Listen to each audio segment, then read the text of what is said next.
This conference will now be recorded.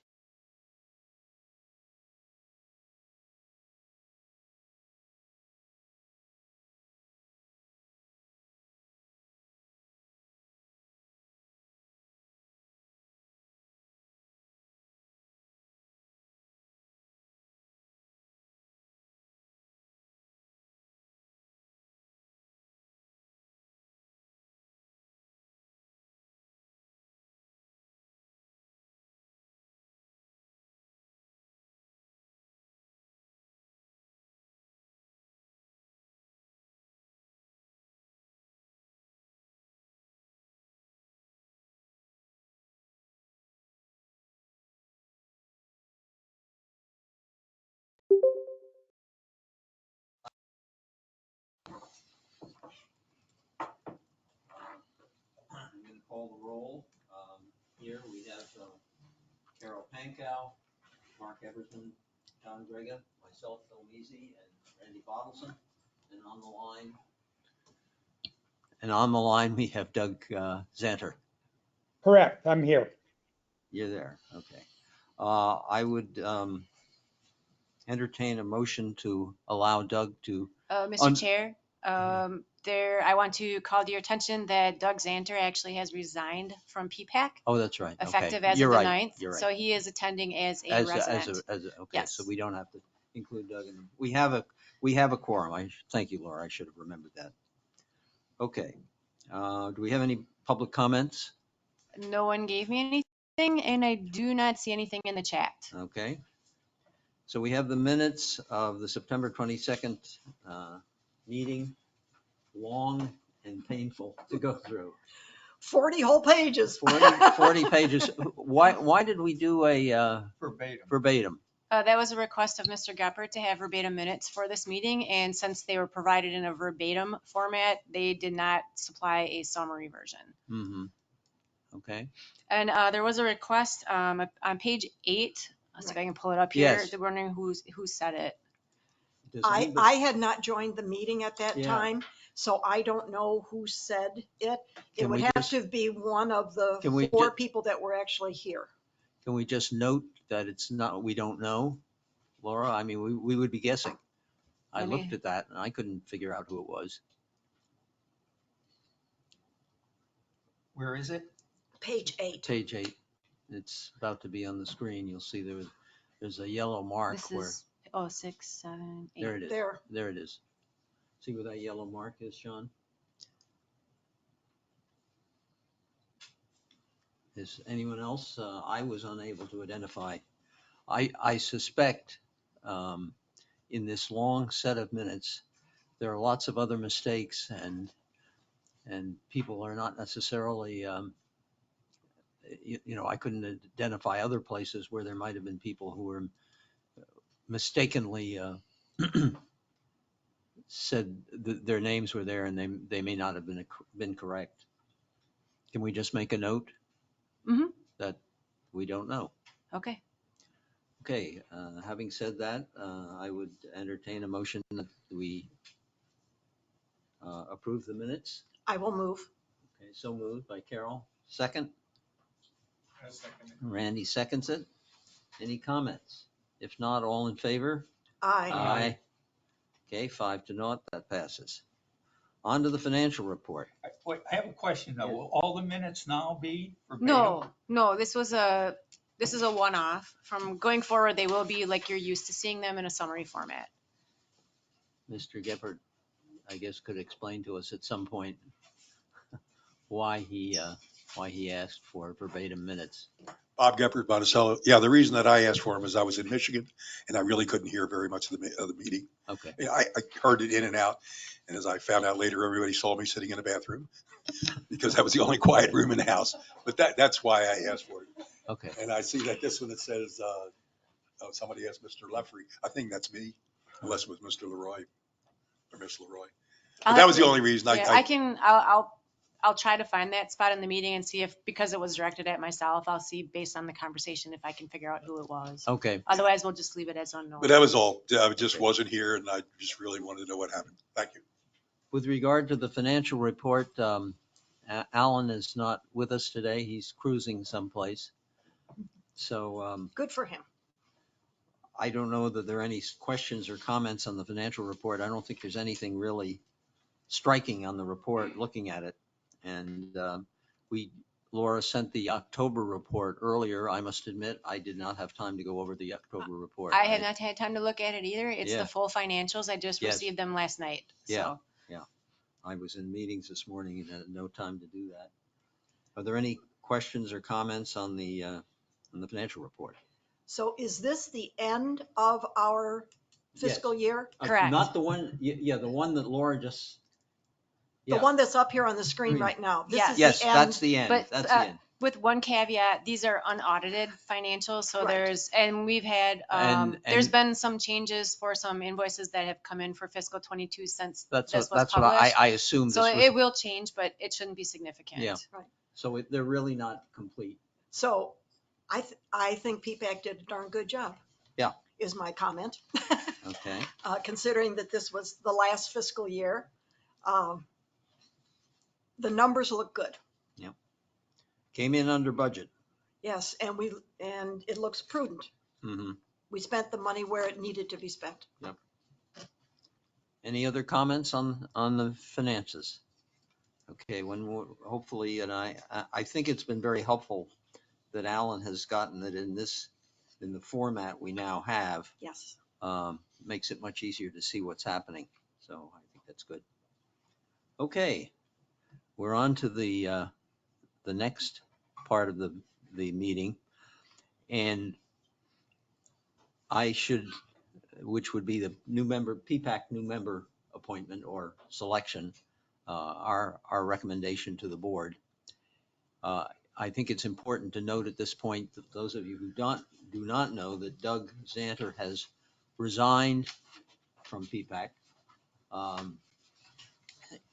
Right now, as you may recall, the rules require that anybody who is a member of PPAC cannot be a member of one of the subcommittees. And Doug wants to retain his position as chairperson of the ponds subcommittee. So he has resigned. So we actually have two positions to fill.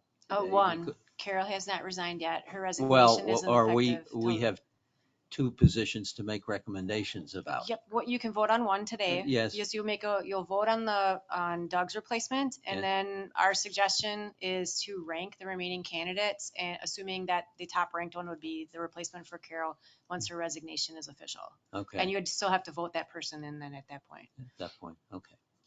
So to begin the process, we have invited the 5 candidates who have applied to serve on PPAC. And what I'd like to do is to ask each one of the candidates one at a time to come up, introduce themselves, say a little something about their experience, and how it is relevant to what they know about the work of the PPAC. And also tell us whether this was not on the form. We've seen the form, so there will be some repeat here, but I think that's okay. And whether you are full-time or part-time people in Pelican Preserve.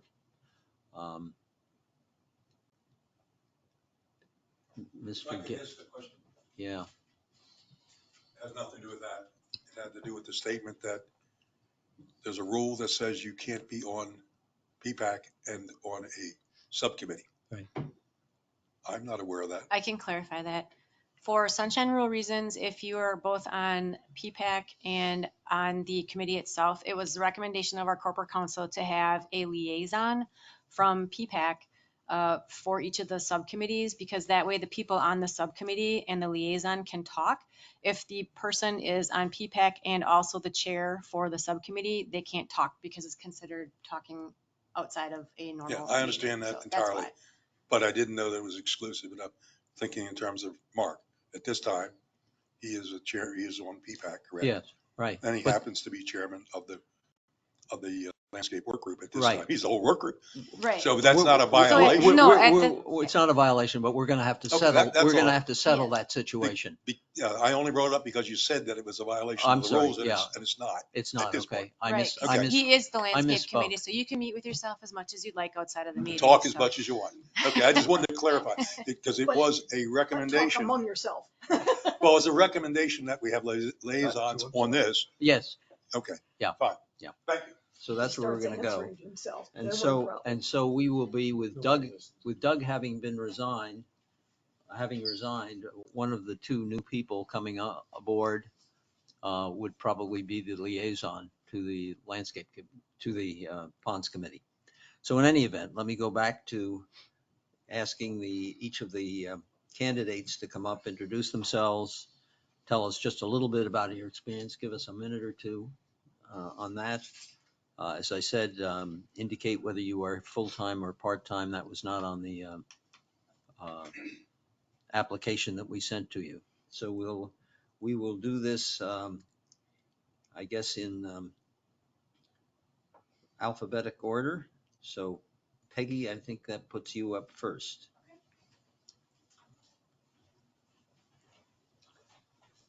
Good afternoon. My name is Peggy Hall. I'm in the Carina area of Pelican Preserve full-time. And my career is 24 years in Securian Financial Services. If you're in Minnesota, right? You maybe heard of it. Used to be Minnesota Mutual. I spent the first 10 years in pension administration, so I'm very well versed in numbers. And I have the last 15, I was in IT. So I did a lot of project management, managed budgets of over $1 million multiple times. And I guess the main thing that I'd like to point out is that I've been on the Ponds Group for 2 years and have been working with Doug on numerous things that are moving our community forward, such as the drainage situations, some of the aeration improvements that we're doing, things of that nature. So I've been working very closely with Doug. Okay, thank you. Are there Any questions? any members have any questions of Peggy? Doug had once told me that you know almost as much as he does about ponds. Is this true? I would not hesitate to say no. I'm a sponge when it comes to some things, and I'm still sponging. So, Okay. but yeah, I'm very interested in, all the water management aspects. So, yeah. Okay. Which is Thank you. strange with a background in finance and Yeah. IT, but we don't go there. Any other questions of Peggy? Okay. All right, thank you. I guess Maxine, you are next up.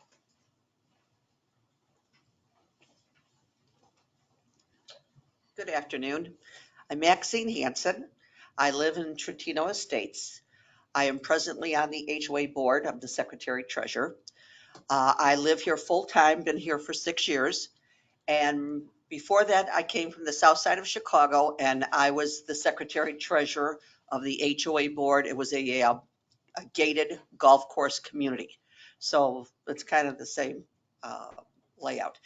I don't know anything about the ponds, but I'm kind of OCD about fixing things up, repairing things, and finding areas that can be improved. I'm a worker bee. People say if I volunteer at the shelter on Monday, and I'm on the board, and I'm a member of the golf course community. So they say if you want something done, give it to a busy person. But like I said, I did not realize that the PPAC and the ponds and the other subdivision was 2 different entities until I just sat here. But that's what I'd like to do. I'd like to help out if I can, beautifying, correcting, fixing the area of Pelican Preserve, because I love the community. I think it's a great place to live. If anybody has any questions. Any questions of Maxine?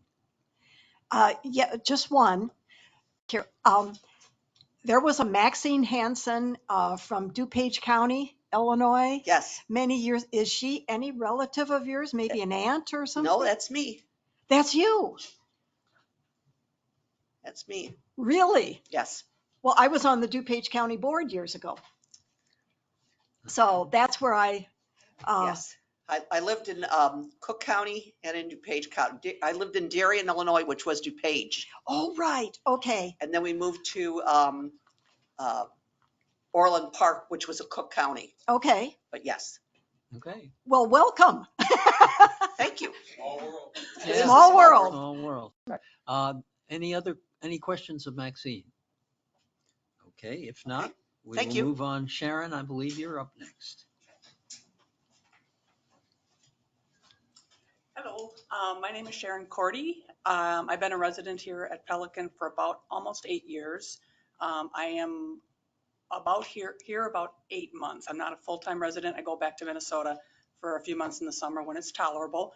I'm interested in just being part of the community and trying to learn about what some of the things that are being done here, trying to figure out.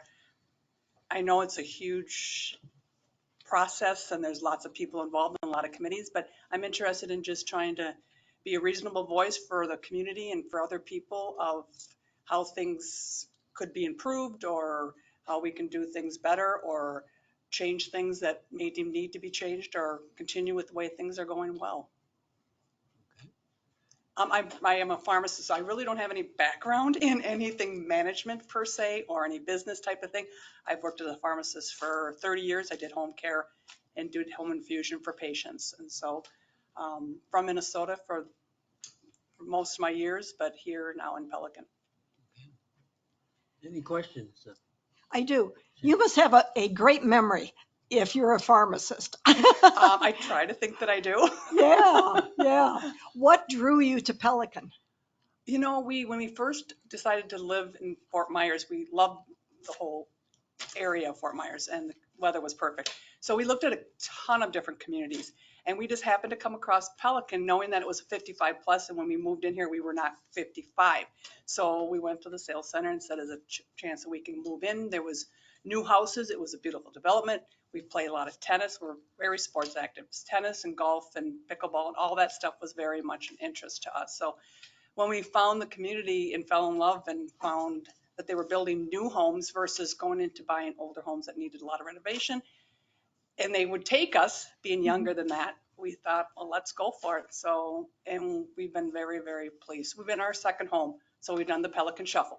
Aha. So we started in a smaller home and now we're in a bigger home. Okay. So. Any other questions of Sharon? Okay, Sharon, All right, thank you very much. Okay, Martin, I guess you are the next person up.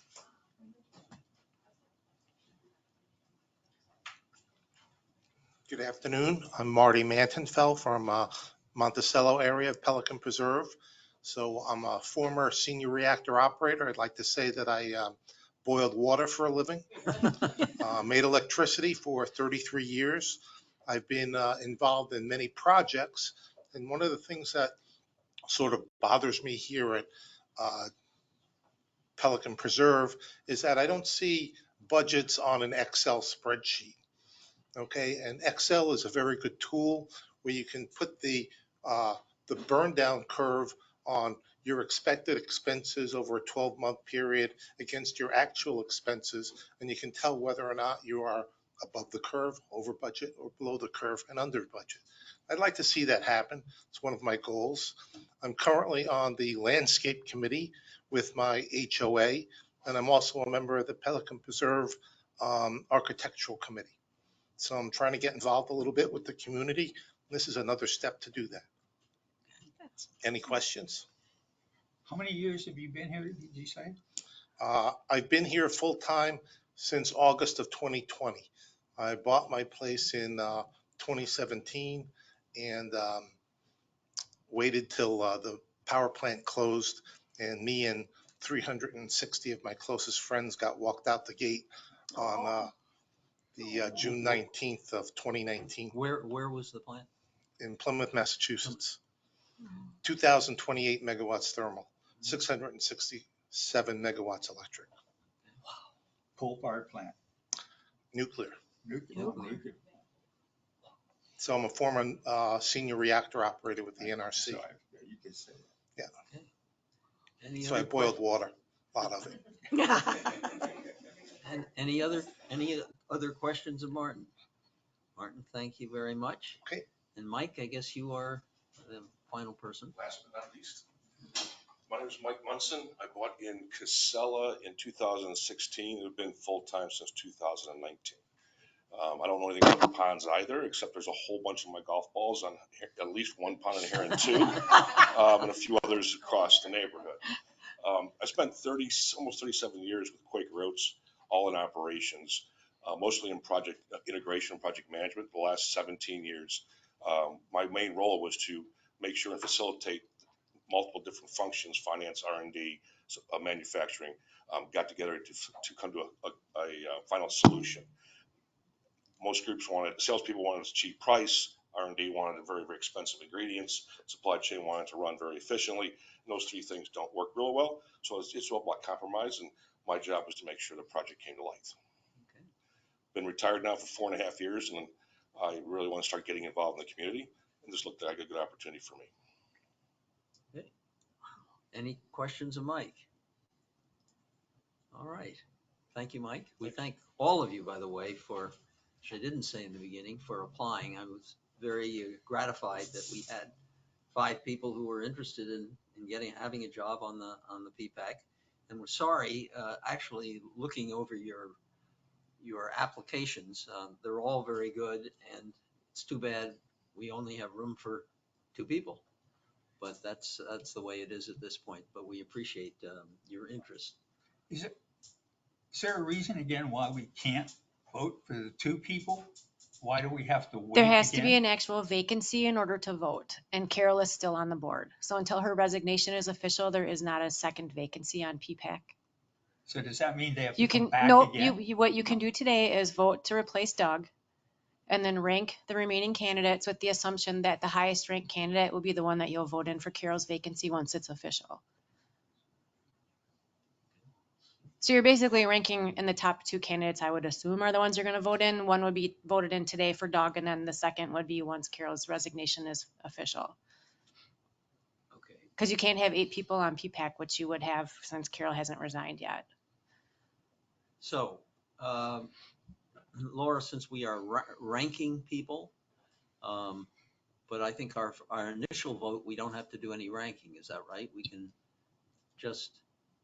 If you have a candidate that you want to vote for, you can do that. Oh, I'm sorry. We have to open up for public comment too. If there's anybody in the audience or online that would like to make a comment on any of the candidates, we have to allow that as well. Okay. Yes. So, and I was going to ask. Doug, you're okay, Vic, I can.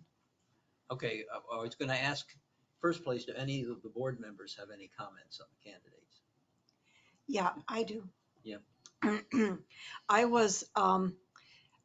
was very interested in all of Sharon's activities, that coming from up north, which I know how that feels, and coming down here, how she and her husband have jumped right into the community with, and she's able to touch a lot of different groups. This guys, the pickleball guys, the this guys, the these guys, all these groups. You know, after you're done with the game, you sit around and talk, and you find out what people are thinking about and what they're doing. And I think that kind of on the ground reconnaissance, you might say, is very important to PPAC. Okay.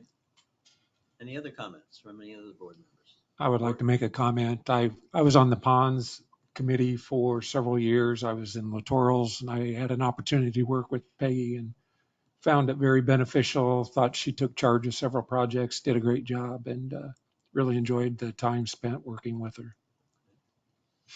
Other comments from members of PPAC? Now we will ask for comments from the public. We'll start with Doug. Yes, as you would expect, I recommend Peggy to be on PPAC. I've worked with her for the 2 years. I knew her before that. She is my right-hand person. I could not have run the group without her. I think she's the most logical person to be on PPAC and then be a liaison to the ponds group. That I just say it right now. One of the reasons I resigned was because I wanted to make sure to keep the ponds group together with all the changes going on. And I thought being the chair, or well, we voted on that yet, but to be a part of the ponds group on the committee was the best place to be to keep the group together through the change we're going through with all the new requirements. So, but Peggy, I can't say enough about it. Okay. Other comments from the public? I see we may have another comment. Yeah, I guess I always have comments. My question is more procedural than anything. And in my mind, I understand you can't have 7 people voting, but I don't know if it's appropriate that if Carol voted for Doug's replacement and you guys did what you did, and then she resigned, that then you could vote on her replacement. And that way you wouldn't be giving rankings to the board. Just a question. I had suggested something similar to that. Yeah, I don't know if it's appropriate or not, but I Doug think just resigned, so I didn't know if we couldn't do that. That's right, just a question. Our attorney suggested that we do it the way that Laura has laid out for us. Oh, you absolutely can do that. My suggestion would be if you want to have Carol participate, since she can't vote for her replacement, if you want to have her participate in the rankings for her replacement, she needs to still be part of PPAC, so she can't resign, which doesn't mean that she can't participate in the rankings and then resign yet today during the meeting, and then you would be able to vote for her replacement today. So that's completely up to you guys, but right now there's one vacancy for Doug, and that's what we're deciding first, and then you'll be ranking the remaining candidates. But there is a possibility, if Carol is willing to change the effective date of her resignation, that her vacancy would be effective today if she chooses to make it today, and then you would be able to also vote today on her replacement. But she won't be able to participate once she resigns. Okay. Well, let's ask Carol, would you be willing to resign after we choose Doug's replacement? Actually, Mr. Chairman, I was planning at the end of the meeting. The reason I put the effective date of my resignation on the letter, Yes. which you all received a copy of, was because of the attorney's memorandum that was also supplied to you, saying that effectively I become a member of the CDD board on the 22nd, or 2 weeks after the election. So I resigned effective on Monday. Mhm.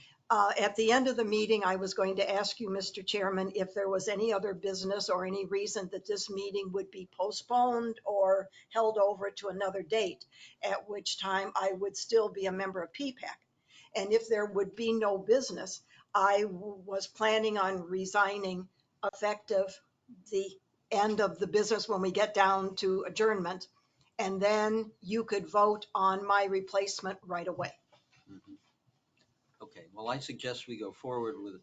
But in case there was an item that would be held over to another meeting or something, and you would have a meeting in 5 days or something, I would still wish to be a part of the board. Okay.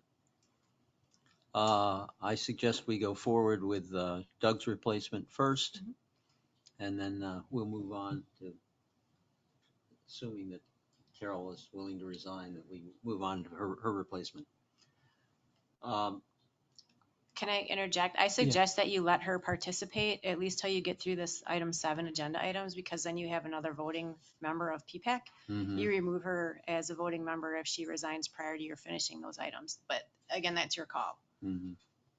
And you can take up the vote for her replacement at that point. You're suggesting that we take up the replacement vote after item 7? After you finish all of the business that's in the meeting, Okay.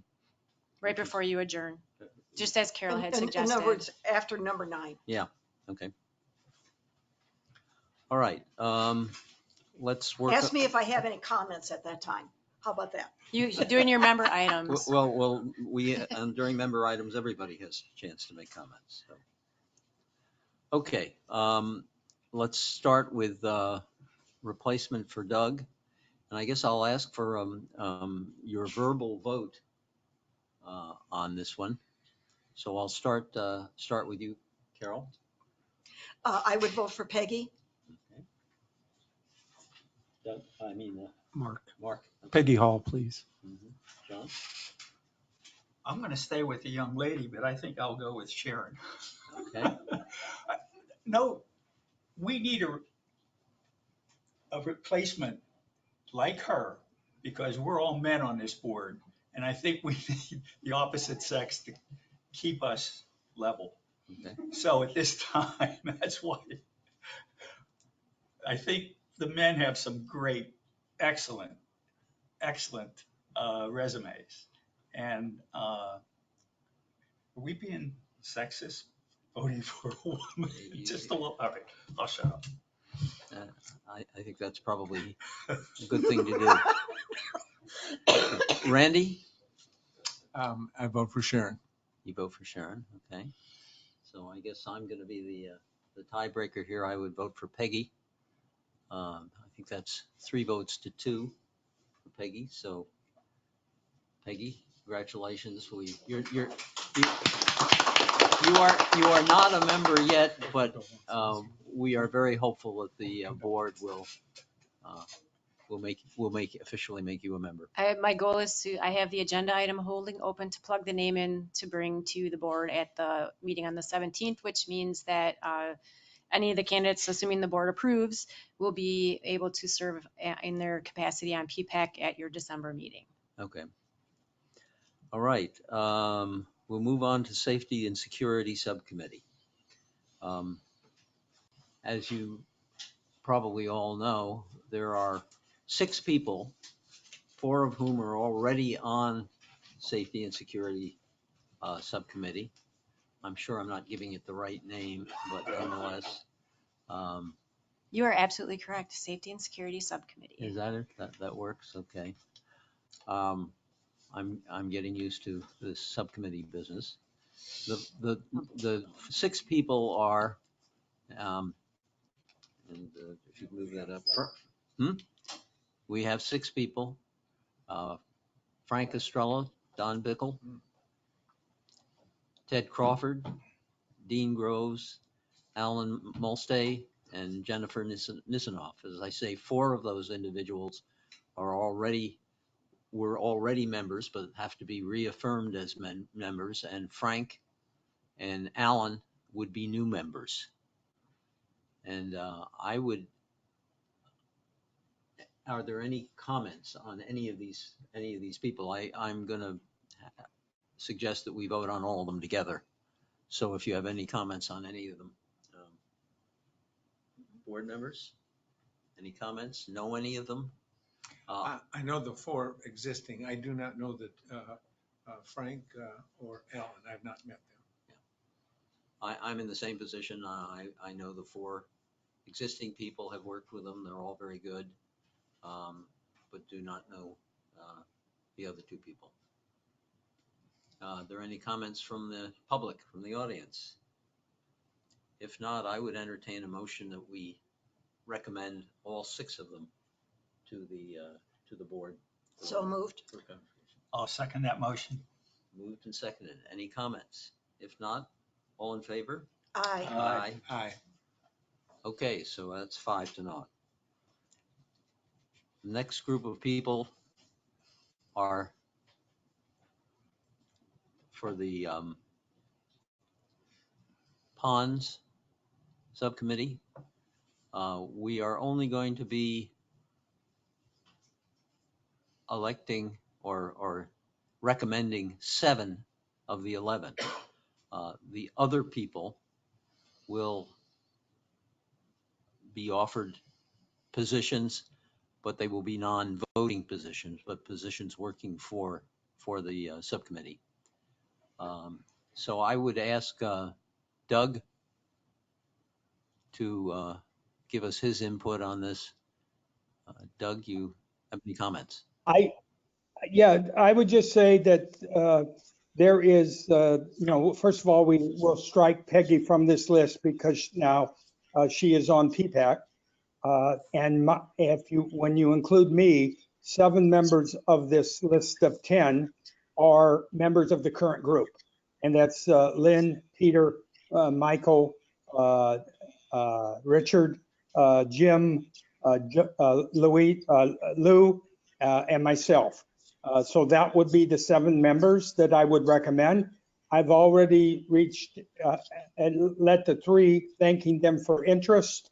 I didn't tell them anything, but just thanking them for interest in the Ponds Group. And next week we'll go talk with the 3 of them to be volunteers on the volunteer for us on our group. That's my plan, would be my plan. Any other comments from the public, from the audience? So, And Mr. Chairman, does the chairman of the ponds subcommittee then get voted on from among the members that we are now yes, appointing? that's right. The ch- They will determine who's the chairman. Who will be the chairman. Correct. Right. PPAC determines who is on each subcommittee, and then the subcommittee will elect the chair, vice chair, and secretary of each subcommittee. Got it.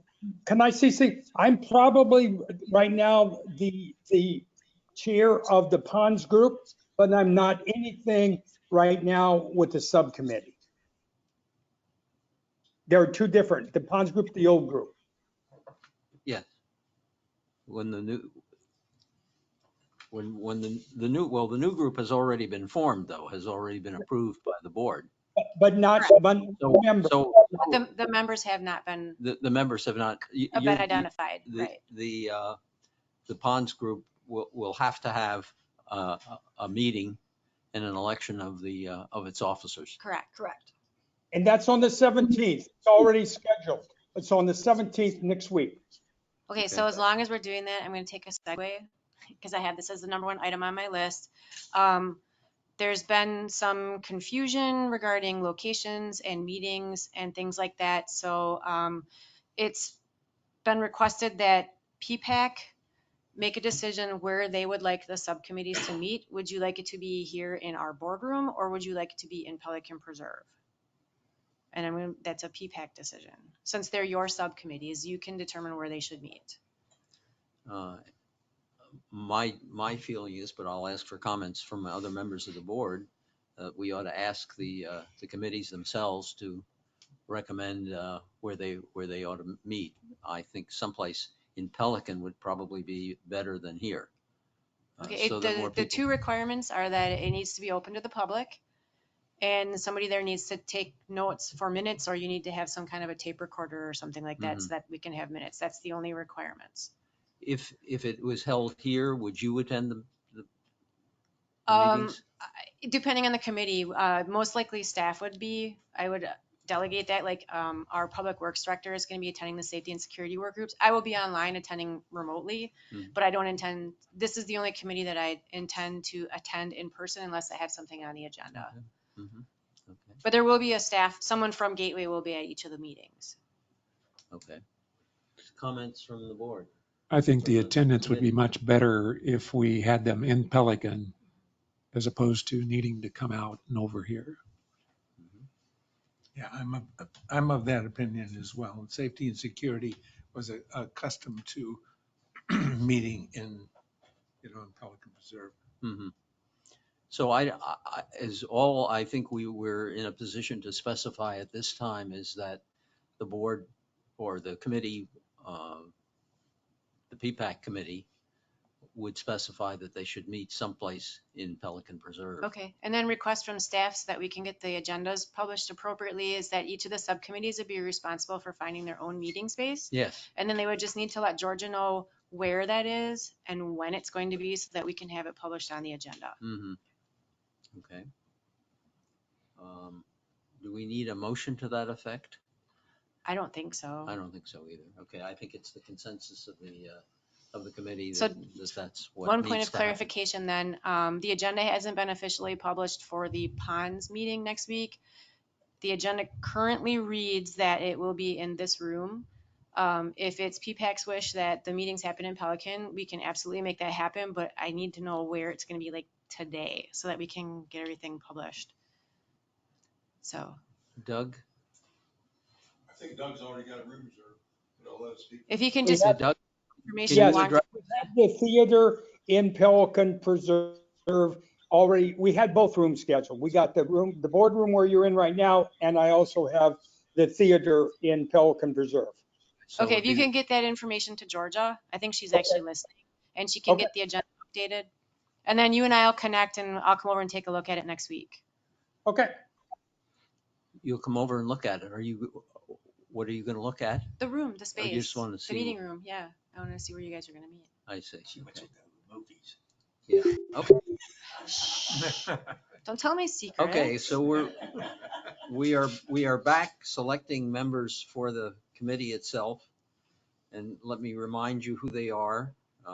Lynn Applegren, Peter Odette, Mike Causey, Richard Hennessy, Jim Latham, Louis Lemaire, and Doug Zanter are the 7 people that we are now looking at to vote onto the committee or the subcommittee. Any comments from the board? Any further comments?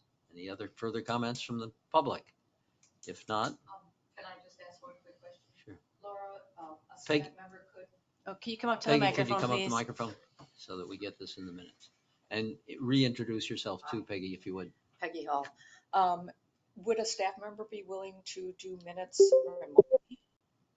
We put the task of minutes on the committee themselves. Hang on, I gotta mute whoever that is. Hey, Peggy, this is Doug, Doug Zanner. I have my internet or my virtual tool I use will do virtual minutes. I will be able to collect the minutes from the meeting. Well, then that works. Thank you. Thank you, Doug. You may want to introduce your virtual tool to the Safety and Security Committee as well. It might reduce pages to 37 pages. Okay. So. So moved. You're moving the I 7 am. people? Do we have a second? Second. So can I, Moved by for Carol. clarification, who are the 7 people that you're Again, moving? Lynn Applegren, Peter Odette, Michael Causey, Hang on, I can't write that fast. Okay, Richard Hennessy, Jim Latham, Louis Lemaire, and Doug Zanter. okay, thank you. You got them? Yep. It's been moved and seconded. Any further discussion? If not, all in favor? Aye. Okay, we are, that's 5-0. So we've appointed those 7 people. I think we've gotten some very good people for all the committees. I look forward to moving forward in the new format. 7.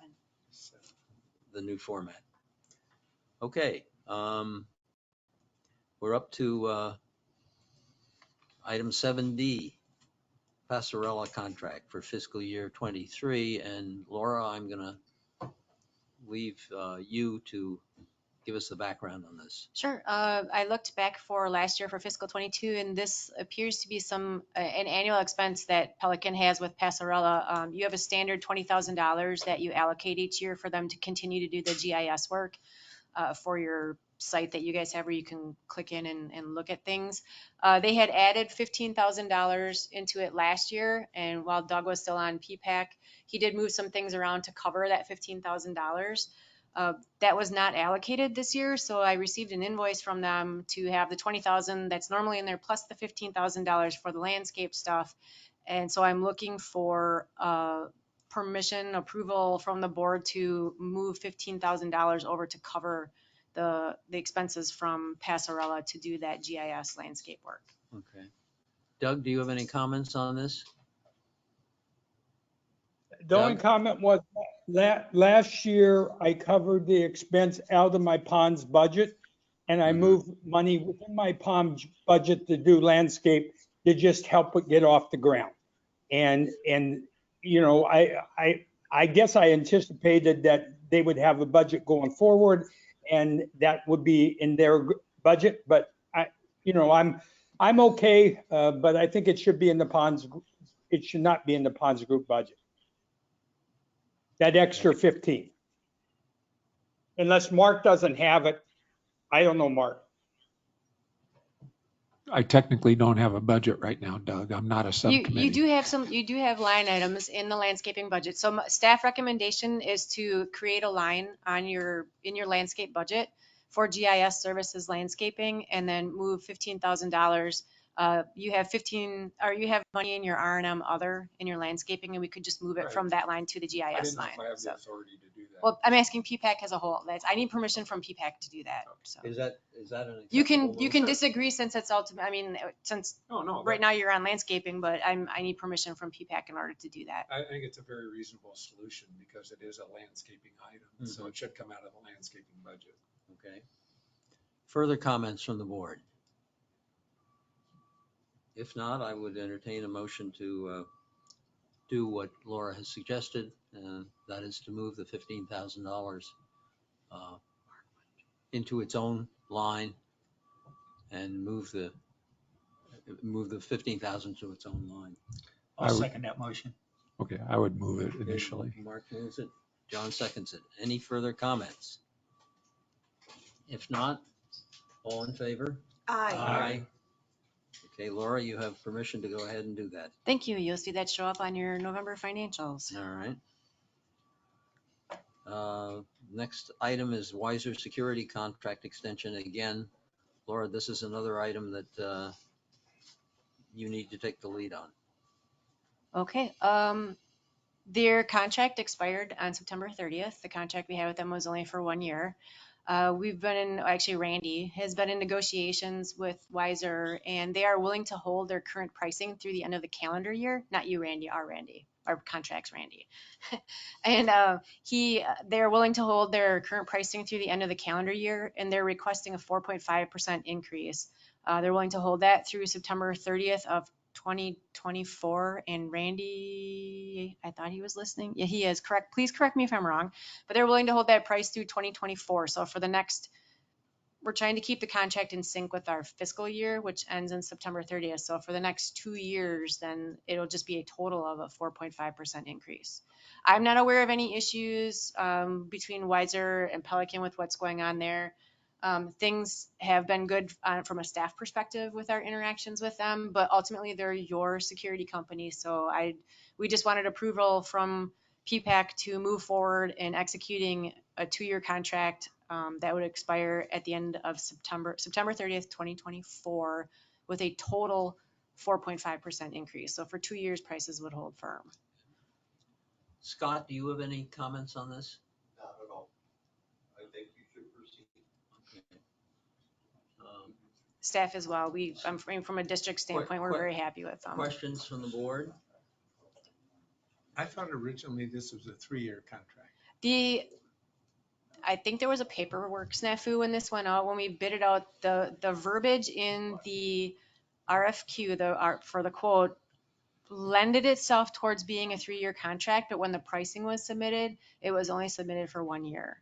So when the contract was issued, it was only issued for 1 year. So I believe the intent was to have a 3-year contract. And so that's why we're trying to work with them to minimize the impact of the increase. And they've been willing to, they wanted more. We talked them down to 4.5. So. Any further comments or questions from the board? Randy, is it okay with the committee? The Safety and Security Committee? Yeah, well, I think the Safety and Security Committee is pretty satisfied with Wiser, but once again, I thought it was a 3-year contract. No, yeah, And I thought we voted on that to accept the change from Securitas to Wiser with the idea of a 3-year contract. We were looking at a very small amount, less than $500 in savings, and we're convinced that we would get better service from Wiser. So this came as a surprise to me. Yeah, we spent the last 2 weeks digging through the documents, and we are not able to find anything for 3 years. It's only for 1. Okay. I think we've been pretty satisfied with Wiser. Would you, Scott, you would confirm that? So I would, if there are no comments, I'd entertain a motion to Also extend move. this Wiser security contract for 2 years. I'll move. I'll second that motion. Any comments? If not, all in favor? Aye. And that passes 5-0. Okay, So this will be a 2-year contract? This contract will be extended through the end To of September seven. 2024. so it's slightly less than 2 years from here. They're Okay. operating on a Yeah. temporary contract through the end of the calendar year, but the contract with Weiser will be good through the end of September 2024. And the pricing that you're looking at is going to be 4.5%. Correct. Total. That's And- it's going to go up 4.5% effective January 1 of 23, and it will remain at that through September 30th of 2024. All right, streetlight on Cypress Grove Drive.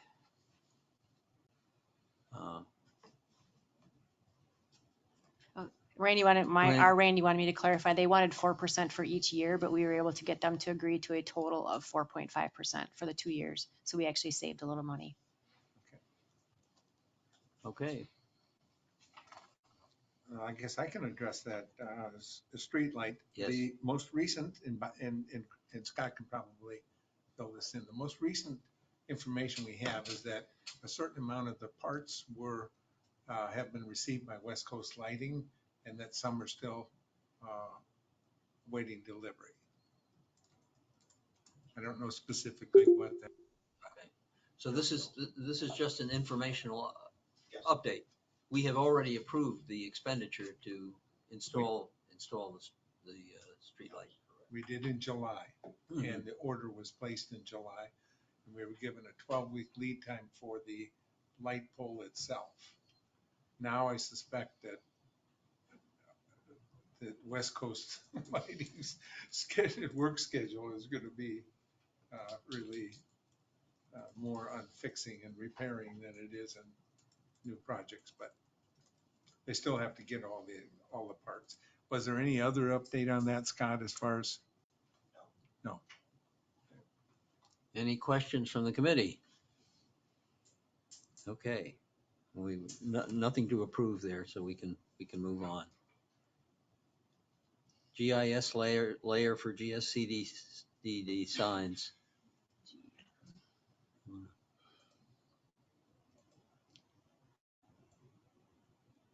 Okay. Laura, do you want to? There was a request made that Passarella develop an interface for to add a layer to the current Pelican Preserve web interface that you guys have, to add in a layer for signs and streetlights. And they would like to add that. So we would need permission, staff would need permission to reach out to Passarella to get an estimate for what that would take. And then if this is something that you're willing to entertain, and then we would bring that back to you for your approval or not. So my question on this is with the streetlights as an example. It seems like we have ownership of Florida Power and Light, and we have ownership of. We don't own the Florida Power and Light. But I'm saying Yeah. that you're talking about GSCDD. So how many different ownerships do we have of that? You mean So the streetlights? If we're only going to have an overlay of GSCDD. No, the lights would show who owns what. All the streetlights would be included. It would show whether Okay. they were FPL or CDD. So that it would be very easy if there's an issue with one of them, it would be very easy to tell whose it is. Okay, so every item would be included. Correct. Yeah, we wouldn't ask them to only pull in our assets, since it's inside of Pelican, which is our asset. We would have the FPL lights on there as well, just identify whose Okay. they are. And you do that by a different color? I don't know or what that's. something? Yeah, Okay, that's I beyond don't that's really beyond understand. me. So I'm not sure how they would label those. That would be something they could discuss when they go in to do the mapping. I'm not sure. That's that would be something that can be discussed if this is something you want to move forward with. I would guess it would be like the layer you have where it shows the LIPA information, where you can see like who owns which areas. It would be the same for the streetlights. You could just hover over and it would say who owns it. Who specifically brought this? It was, yeah, I was trying to remember. I think it was Mr. Geppert. Bob Geppert, Monticello. The thought process was to empower safety and security to the same level of access to the GIS as we currently have for ponds. and we're getting our landscape. The other part of it is, there's always been a lot of confusion about who owns what. And I've recently learned it's very easy to identify the difference. It has nothing to do with numbers or anything else, but it's a photo cell on top. But to carry it one step further, once we do this, we would also tell the difference between the sodium lights and the LEDs. So we'd have one place to go to, and you know what you got.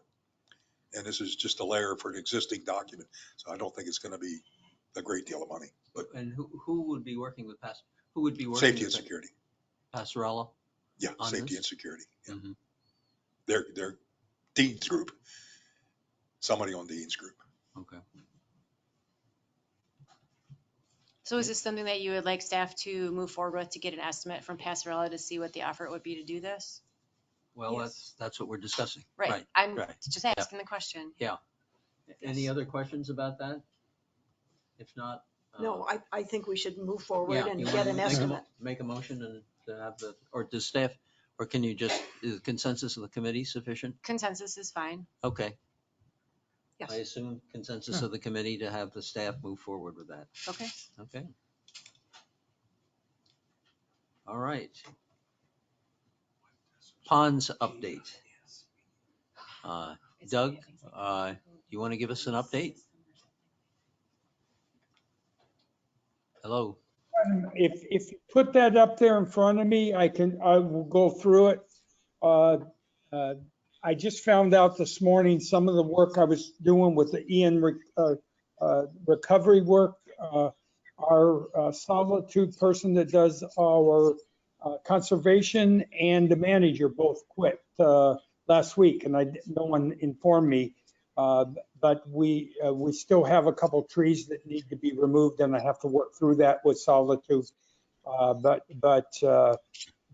other thing is the boardwalk work had been completed.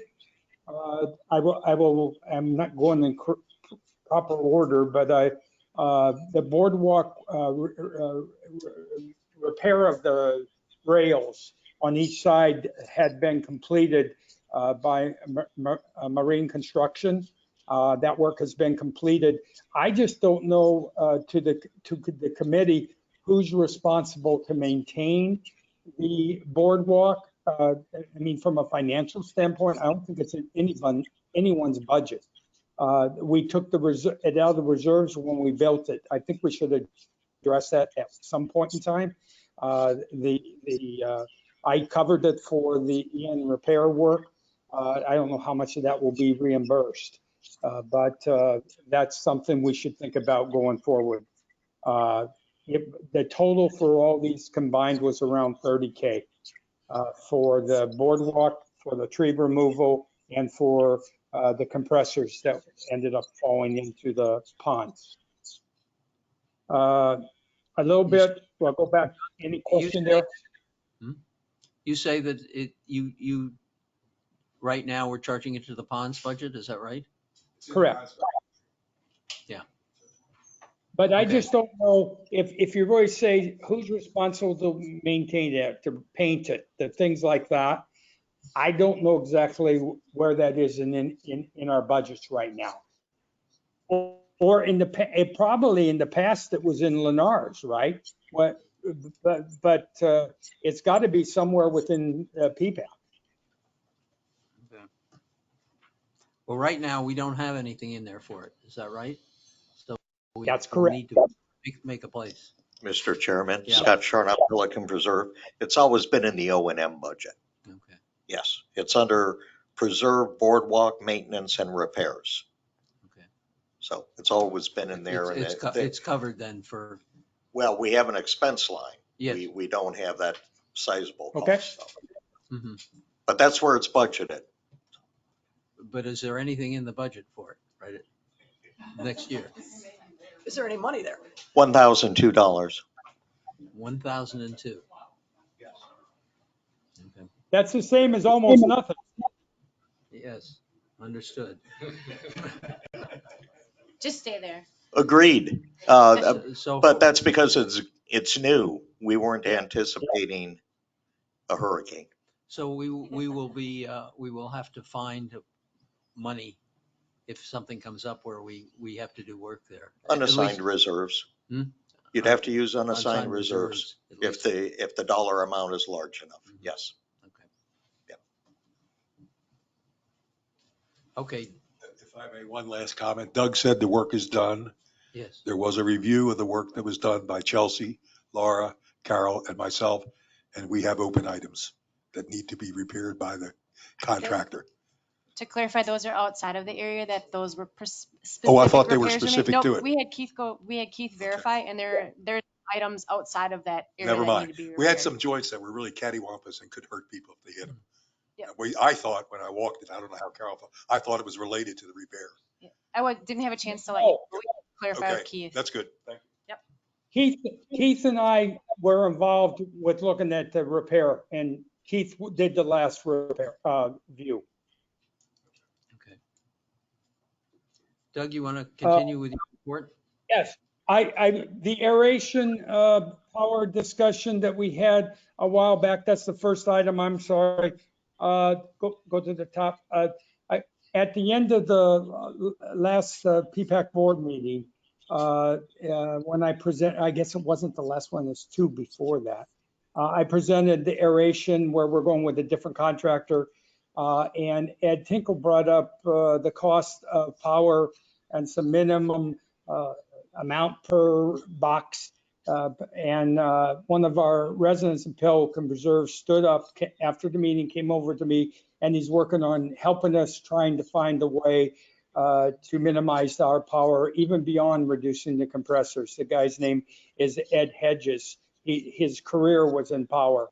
And we have a few people within our group working with him to come up with how to further the reduction of our power within aeration. I just bring that up. Mhm. And Have we then resolved- the last thing, Have we Correct. resolved the problem? Have we resolved the problem of the aerators burning out, or I know we haven't completely resolved it, but have we installed we are the, reducing. We are a couple of things. We're reducing the number of compressors, which will reduce the number of compressors that burn out. And we will also have spare parts to replace the ones when they do burn out. But we will continue to focus on reducing power since it's our number one aerator expense. I thought that you were going to do some special shading of the aerator We- compressor. We did some special shading, and actually Peggy had that where we put some, I'm trying to think of, and Mark was engaged with that, and so was Scott. That was done early this year. Okay, thank you. I just wanted to make sure I caught up with that. Go ahead. No, you're right. We put some things there to shade the boxes. Okay, good. And the drainage project, year 7 that we approved, recommended to go forward year 7 at the last PPAC meeting. I'm going to, on the 17th, to CDD to get formal, final approval with the PPAC recommendation. Okay. That's all I have. Okay, anything further? Any questions of Doug? I Go have ahead, an Randy. observation. Yeah. Doug, yesterday I overheard a conversation that I then got myself involved in between Terry Lulio and a fellow named John Weber, who's a resident of the Vincenza neighborhood. And apparently the fountains are not what the fuse box for the fountains in that area, those 3 fountains, goes off and they have to be reset from time to time. And it may be because it's not well sealed. And so I wanted to bring that to your attention. This seemed like something that would be a ponds initiative. It actually is. Scott, are you there? I'm here. Those are the big fountains. Those aren't the ones coming into the facility or the ones off of Tree Line that I'm maintaining as part of the ponds group. Those are the big fountains that he's talking about. Yes, they were Scott Charnock, Pelican Preserve property manager. There are 2 discussions going on here. The one that you're bringing up has to do with the pond fountains. Those pond fountains are maintained not by the district. They are, They are not maintained. They're part of the PPCA. okay. Okay, the fountains that are listed in the O&M agreement are the monument fountains. Those are the fountains that I've been Okay. working with. So is this something that the ponds group should be involved in, or is this something that PPCA should be dealing Well, with? I think there's some confusion. The ponds that The I'm told ponds about are group, by the- the Brocky Center. Yeah, the ponds group, when we were developing the O&M budget, the O&M covered fountains and front feature expenses. That was moved to be funded through the ponds group going forward. Those fountains are strictly the monuments.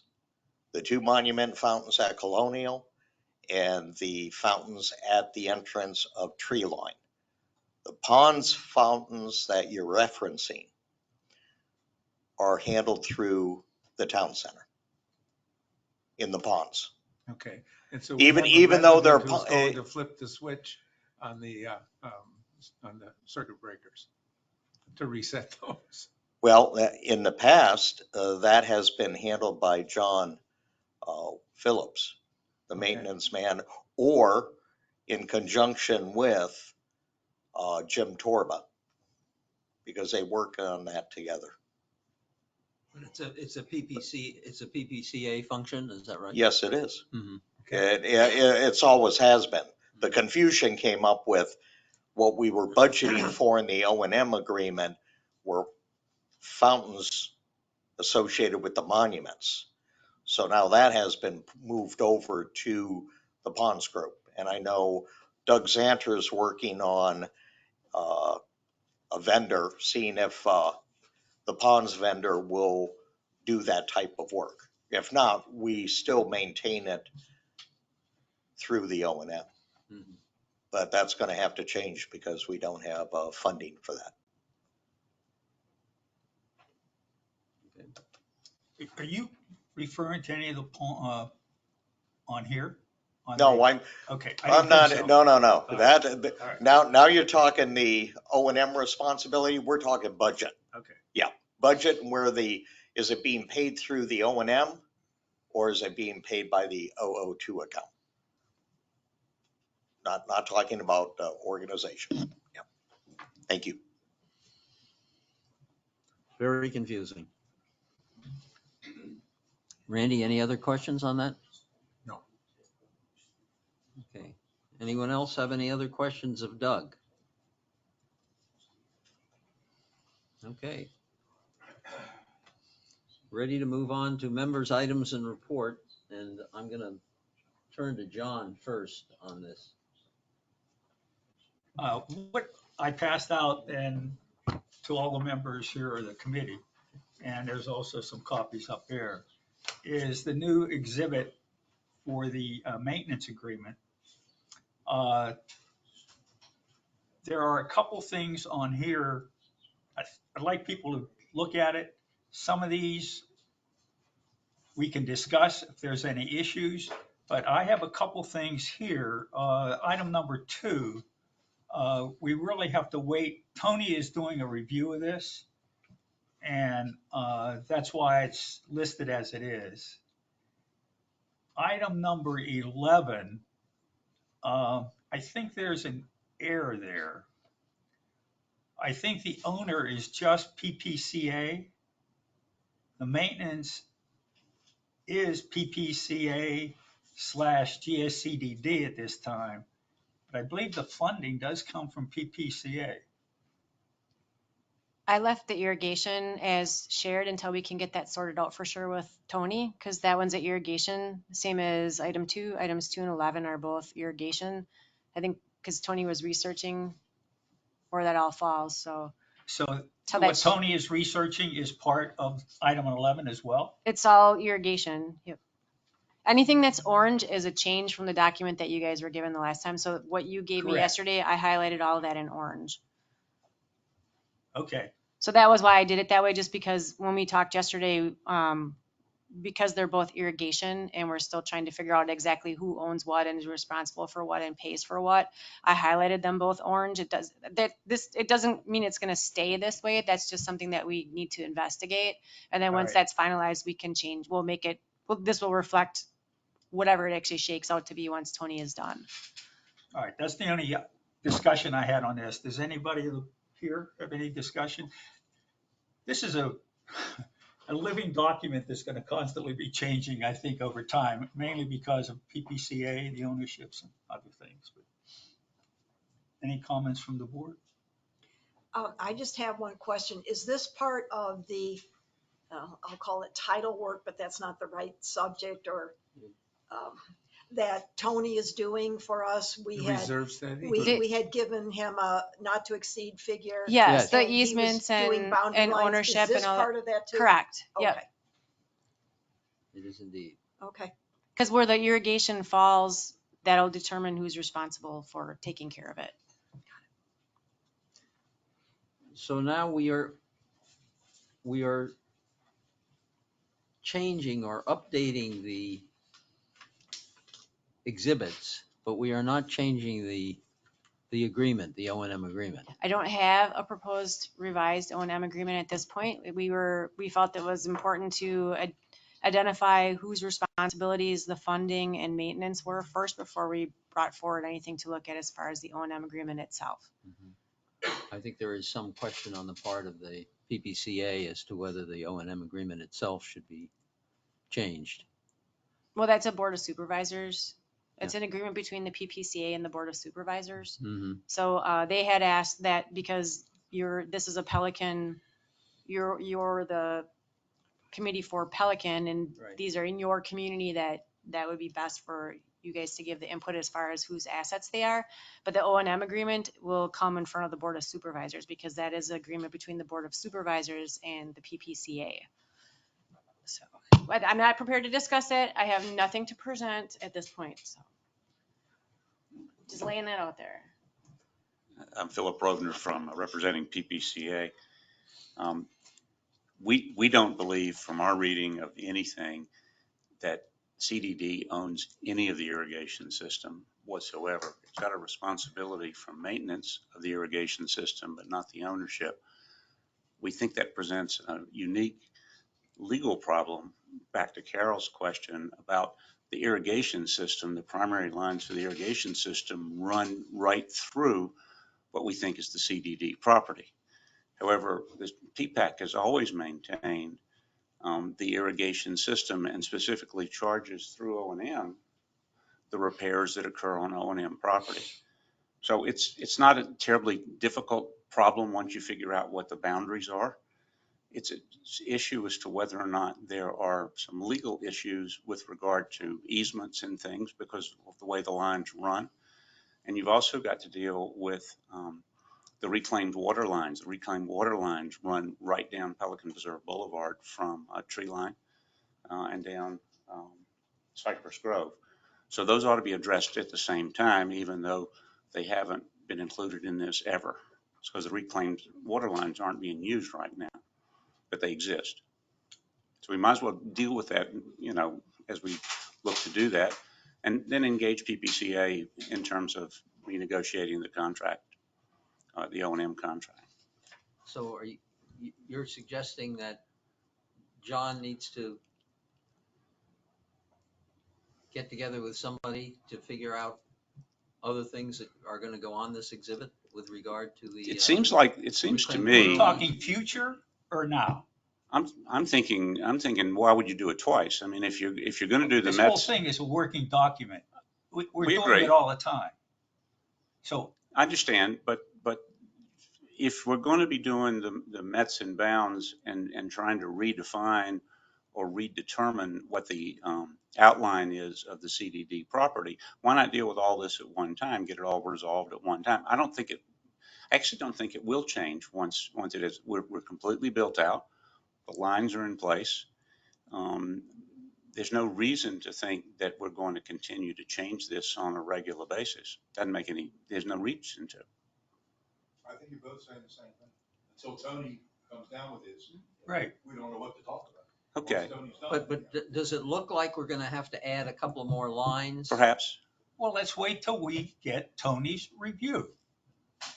understand. Yeah. But Tony has not even Oh, fine. considered the reclaimed water lines, which are as important to this exercise. Understand when reclaimed water comes on board, there's going to be a significant discussion as to who pays for the reclaimed water. When the city of Fort Myers requires that to happen, which could be a number of years in the future, there's going to be a sizable cost on a monthly basis, both as it relates to the golf club and as it relates to CDD and as it relates to PPCA. So it's a big ticket item. It's a big ticket item from a budget standpoint that we're just going to have to deal with. When do you anticipate this might come on? Oh, it could be years. It was scheduled to come on board this year. It's not happening. So I don't have enough insight to tell you when the city's going to get around to it. John, it seems to me that you ought to be asking Tony to include that in his review. To look at the reclaimed water lines. We're not objecting to anything at this point. It's not an objection, it's just a matter of doing the work one time. Yeah. And not doing it more than one time and having to pay somebody to rethink it at a later date. Yeah. The lines, the reclaimed water lines are in the ground. Yep. And they're not an unimportant issue. The irrigation system, by the way, is potentially, parts of it are at the end of its useful life. So there's some reserve related issues that we've all got to deal with regard to irrigation as well. You see the irrigation heads pop off from time to time and all those water spouts. We think that there may be some issues there. And then we've got a new owner in the golf club that quite frankly hadn't been engaged in this discussion at all. The last discussion that PPCA had to deal with the shared use agreement dealing with the irrigation. Understand that the water permits are in the name of PPCA. The water permits which govern the usage of water from the ponds. The ponds are owned, the ponds and the irrigation house are owned by the golf course. So we've got a shared use agreement that we've got to deal with. There's some other pieces of this thing that Tony's not yet been involved in that I suggest that maybe it would be advantageous for him to collaborate with us as he's putting this together so we can do it one time through. Yeah. So John is going to ask Tony to address The reclaimed water lines. Okay, so we still need to go forward with more work on this then. Oh, absolutely. Yeah. Okay. All right. John, since I'm with you with that member items and report, do you have anything else? I do have one other item on the Second Amendment. This has to do with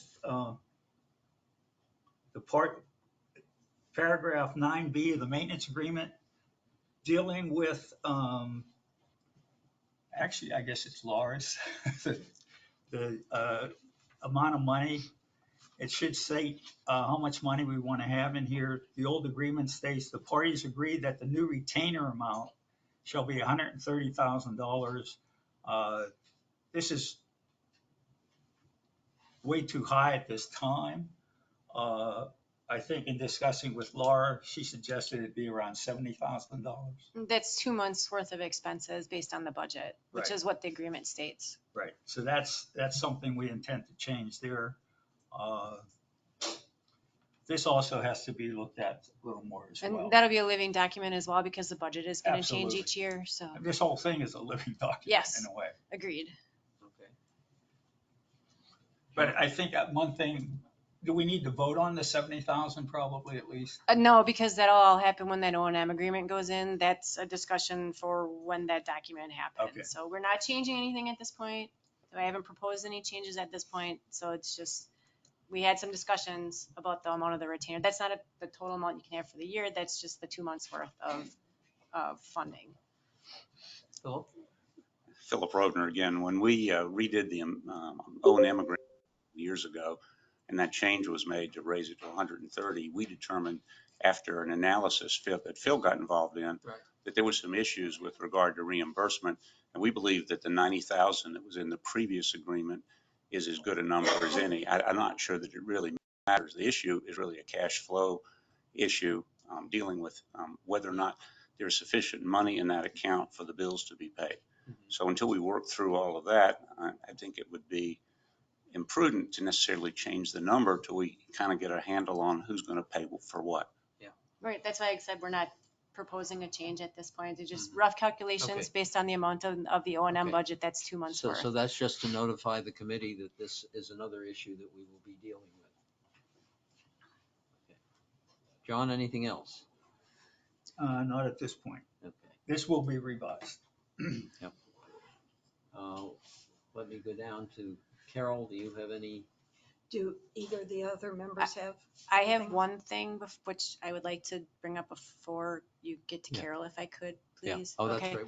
We'll come to you last. Okay. Thank you. Okay. Did you, everybody else went? I just want to make sure. No, I want to see, because Okay. I have a couple of things. Okay, that I can wanna wait. I just want to make sure I do before Carol goes. Yeah.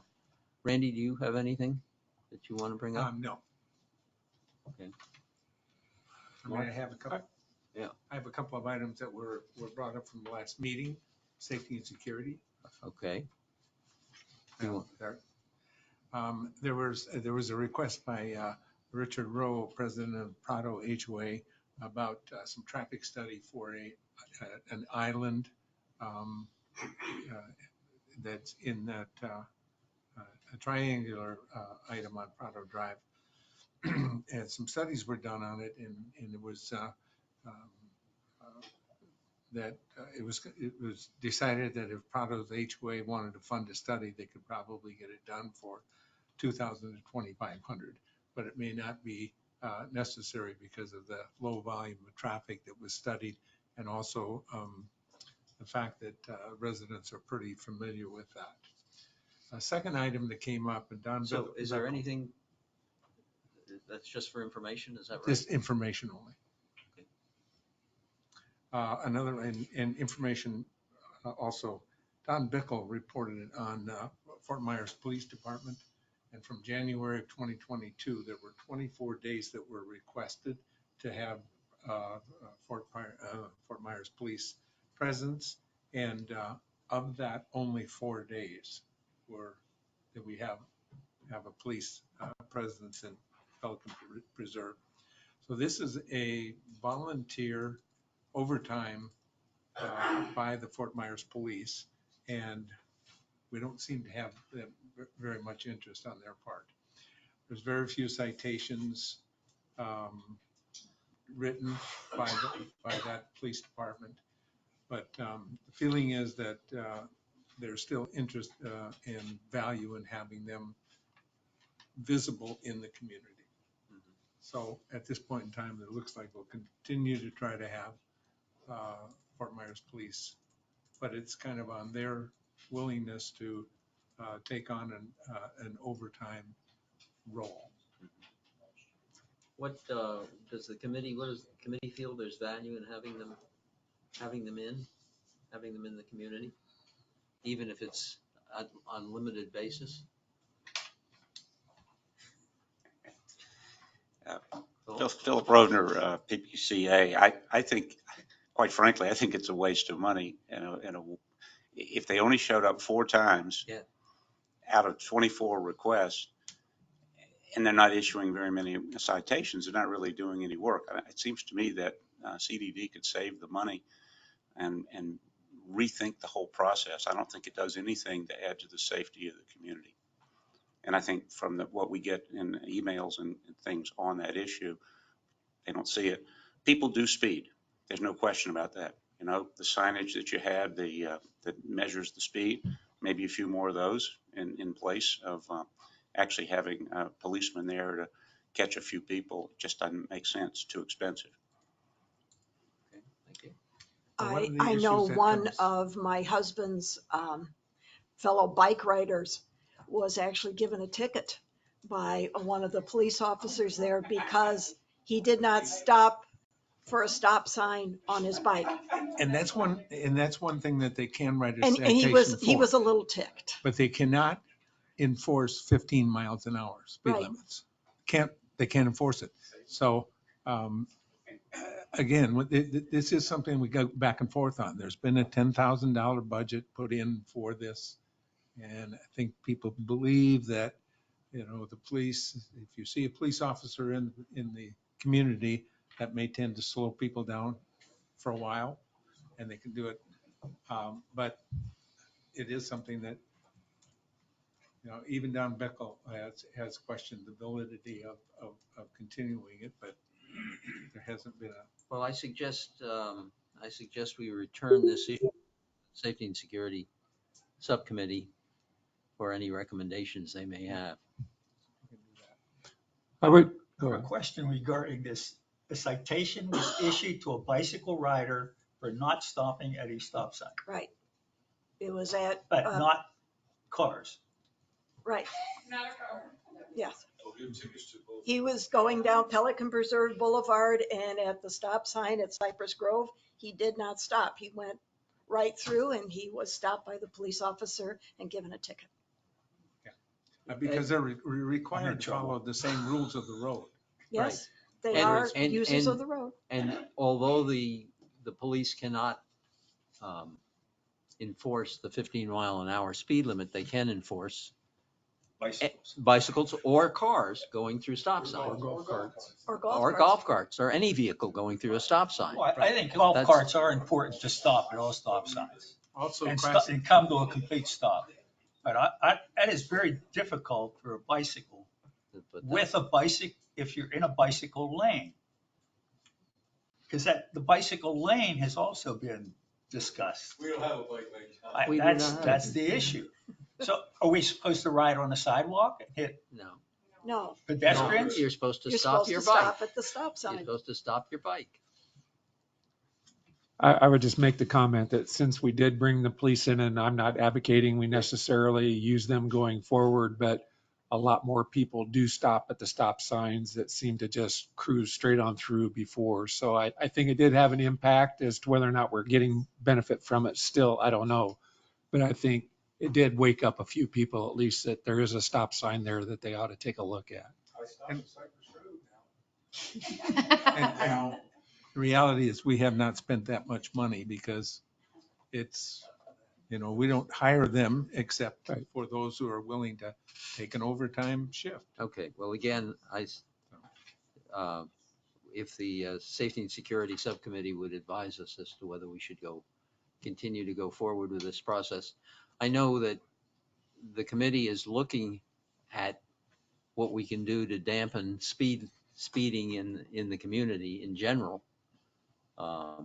And this would be part of that. Some of the traffic studies that have come up show that on average, in many of these traffic studies, in the 15-mile-an-hour speed limits, people are doing around 20 miles an hour.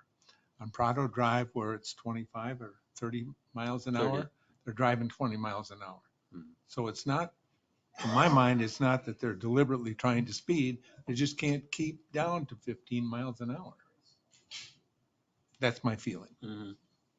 But we do know that there are miscreants who are doing 45 and 50 miles an hour occasionally. Any more comments on this subject? Randy, do you have any other things you want to? That's it for us. Mark? I guess I just have a question, and maybe Laura can answer it. How is that study coming to determine where we have easements, where we don't? What is going on with that? I will better be able to answer that. Chelsea and I meet with Tony every Monday, and I know that that's on his radar. We had a couple of things because of the bond hearing that came up that were occupying his time, but I know that's in like his top 5 for sure. It might even be in his top 1 or 2, but I'll have a better answer after Monday. Okay, thank you. Okay. Mark, anything else? Nope. Carol, do you have anything other than your resignation? Yes, I passed out to all the members. You had asked if I would follow through and look into the 2 Pelican Preserve monuments that are at Tree Line and Colonial. And so I did. And it seems like the question that keeps coming up the most is, well, how big are those parcels? So I included on the back of my thing, an actual GeoView map of exactly what the parcels are. And according to LIPA, the parcels together are 50,040.67 square feet.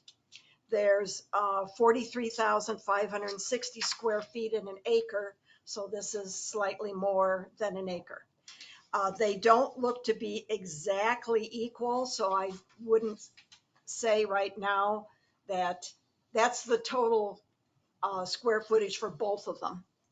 I don't know if you divide that in half, if they're each half acres or not. Then, of course, because this was a developer thing, this was the original entrance into Pelican Preserve. And that's why the monuments are there. That was the original sign, the original sales point for Pelican Preserve. Since that time, tree line has been extended past Pelican Preserve Boulevard. And you have another entrance that we have, our official entrance, I'll call it, where you have the gatehouse and you have your gates and all your other, and another sign, another monument that's there. And also the whole intersection there at Tree Line and Colonial no longer has a residential flavor to it. It's a commercial flavor. I mean, it's a commercial intersection now. So, and the other thing is, well, how much is it worth? I don't know. Without an appraisal, it's hard to say. But again, LIPA says that the just value, and I don't know what the JUST value means, to be honest with you, is $286,338.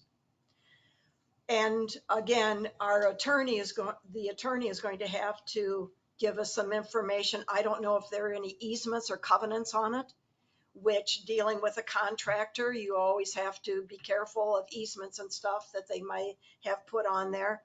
And also if there are any restrictions as far as if the district did sell the property, where would the money have to go? A number of years ago, I served on a forest preserve district. And if there was ever a time that we sold a parcel of land, or we would swap parcels of land, but sometimes it wasn't even, there were restrictions on where that money could go back into. So in other words, if you sold a piece of land, that money would have to go back into buying other land. It couldn't be used for operations or any other such thing. I don't know if there are any restrictions like that that the district would have. That would be something that Tony would have to tell us about. But I honestly think that going into the future now, we as PPAC and also the district CDD should look at investigating further this. So what I would like to do, Mr. Chairman, is to make a motion that we declare those two monuments surplus property with no public purpose. And I would appreciate a second, but then I would also table the motion until the PPAC meeting in February of 2003 or 2023. In other words, 3 months, so that I and anybody else from PPAC who you might want can go to the community association, go to the citizens advisory group, go to the president's council, and get feedback from all of Pelican Preserve on this issue. As to whether we should even pursue selling it. Correct. Is that right? Correct. Have you discussed this with the golf course? No. I didn't know that they would be.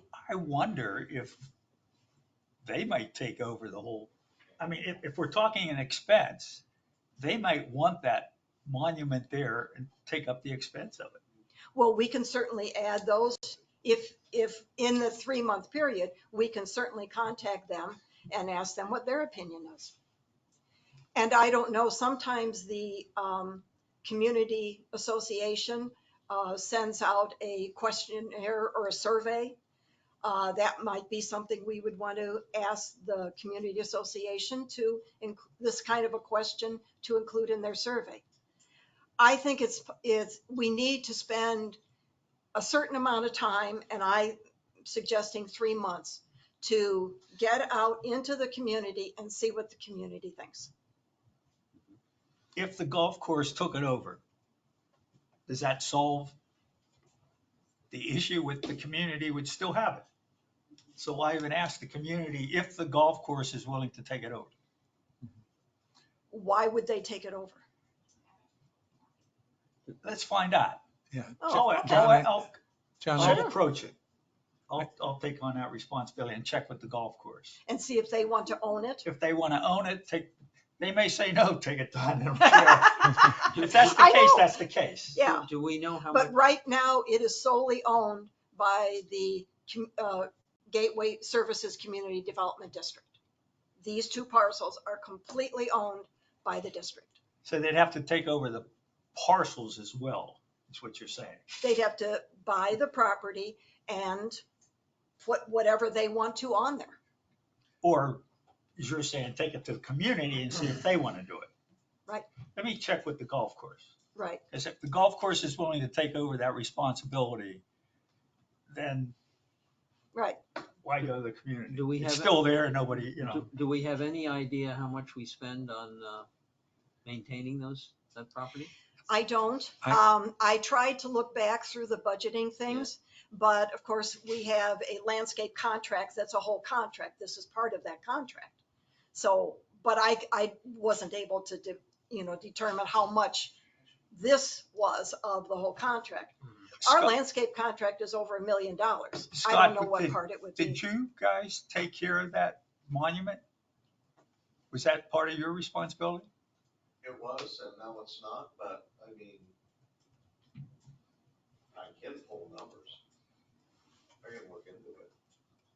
Did you have it detailed out to the different monuments or just monuments? Because when I was looking back through the budget, all it said was monuments. And that could include the local ones as well as the front gate ones as well as these. Well, when you're talking about expenses, they would have been invoiced by the monument.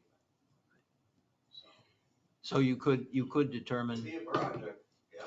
But you're saying you're not maintaining it any longer, is that right? Well, I am, but it's funded through the 002 accounts. Oh, okay. There's some challenges we have still going. Would you have any objection to the golf course taking it over if they wanted it? No. Okay. Hey, hey, Phil, this is Doug. Can I ask the question of Carol on this comment? Go ahead. Carol, this is more not an issue of maintenance costs. That's probably a nit. It's more, what is the asset worth and what value would that bring back to Gateway if they were able to sell that asset? I mean, I'm sure the maintenance of that is not that much compared to what the asset might be worth. Right. And the need that it was originally put up for, which was an identification sign, tell people where to turn, that need isn't there anymore. It just kind of sits there. Question. Marty Mantonfeld from Monticello. Yes. So the monuments at the corner of Tree Line and Colonial, I believe those are assessed to the commercial development inside each area there.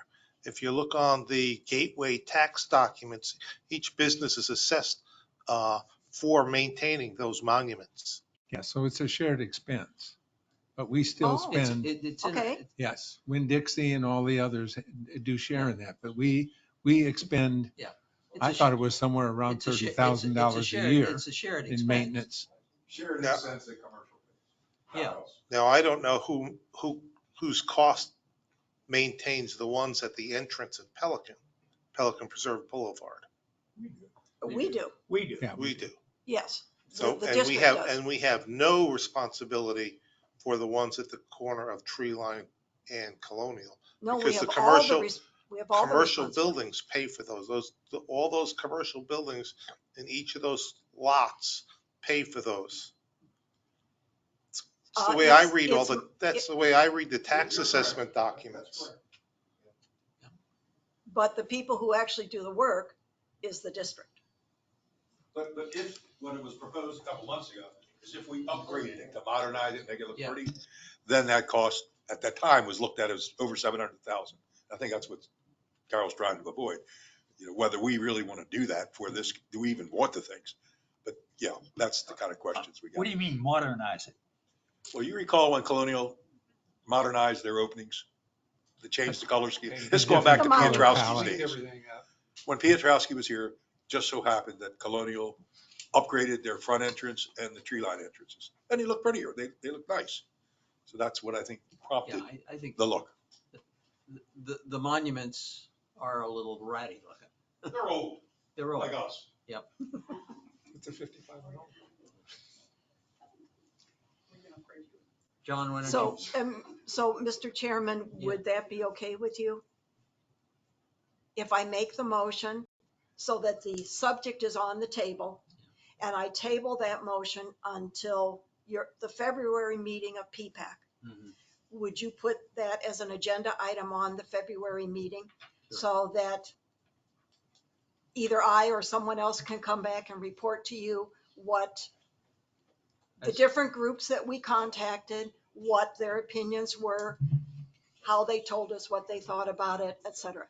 And by that time, we'll also be able to ask Tony for the information we need from him as to covenants and easements and what can be done with the money. And John, as part of that, you could check with the golf club. And John can check with the golf club and anybody else who wants to check with people. I can take this and clean it up a little bit and you can take that with you. So you'd have some facts at your Well, at your now, hand. are you going to pursue investigating this, continuing to investigate this? Yes, but I would like someone else from PPAC to do it with me. Okay. Because I'll be moving on to the CBD. Yes, I know that. Yeah, I recognize that. But I just think there should be a period of time in which we gather input on this subject. It's not a minor subject. When you talk about selling an asset, it's never a minor thing. Everybody has an opinion. Hi, Peggy Hall, Karina. If you're willing, I know I'm not officially on there, but I'd be willing to partner with you. Yeah. As we move That's forward. good. Thank you. Peggy, consider yourself appointed. I love volunteers. Okay, so then, Mr. Chairman, Yeah. I move that we recommend to the GSCDD that the two monuments at Treeline and Colonial be declared surplus with no public purpose. Do we have a second? No second? I'll second. Mark seconds it. And then, Mr. Chairman, I wish to table this motion until the February PPAC meeting of 2023. Does that need to be? Well, as the maker of the motion, I can table my motion. You can table your motion. So I don't need a vote on my motion. Yeah, okay. But I would like your agreement that you will put it on as an agenda item. We will do that. Repeat your motion again. I move that we recommend to the GSCDD that the two monuments at Treeline and Colonial be declared surplus with no public purpose. And I was told those are the official words that you need to use. Okay. And that, So that motion that's is. how I'm going to present that to the golf course, that it's surplus with no Public purpose. purpose. She Okay. kindly worded that in her memo. If you look on the second page, it's the last 3 lines of the second paragraph. Okay. All right, let's move forward. Carol, do you have anything else that's not a resignation? Yes. Mr. Chairman, were there any other items or anything else that needs to be discussed at this meeting? Well, Yes. yes, Oh. You do, and I do too. So. yeah, okay. Go Okay. No, I'll let you go first. ahead. I want to clarify one other thing. So when I go to the golf course, it's a surplus with no public purpose and therefore could be removed, Could be sold. could be sold or removed. Sold would be the Sold. purpose. Sold. And the owner, the new owner can do whatever they want to with it. Remove whatever they want to or whatever. So the golf course could actually buy it then and take it over. All right, let me present it to the golf course that way. Question, Marty Manton, Phil Yes. Monticello. Yes. Who owns the commercial real estate at the corners? Winn-Dixie and somebody else? Depends which. Who would you sell that land to? I don't know. Who owns those lots that, that the storage place is on, that the, Domino's Pizza is sitting on, that Winn-Dixie? Multiple owners. Multiple owners. Yes, and I think the question is whether it is really saleable, Marty. Right. And that, and it Who would may want not be. that land? Yeah, whether we, So it would be a good idea if the golf course took it over and maintained it if they want it. It's all the way up on the corner there. Why would they want it? okay. Well, let's find out. I think we've come to the end of this discussion. Okay. Motion is on the table. We'll come back to it in February.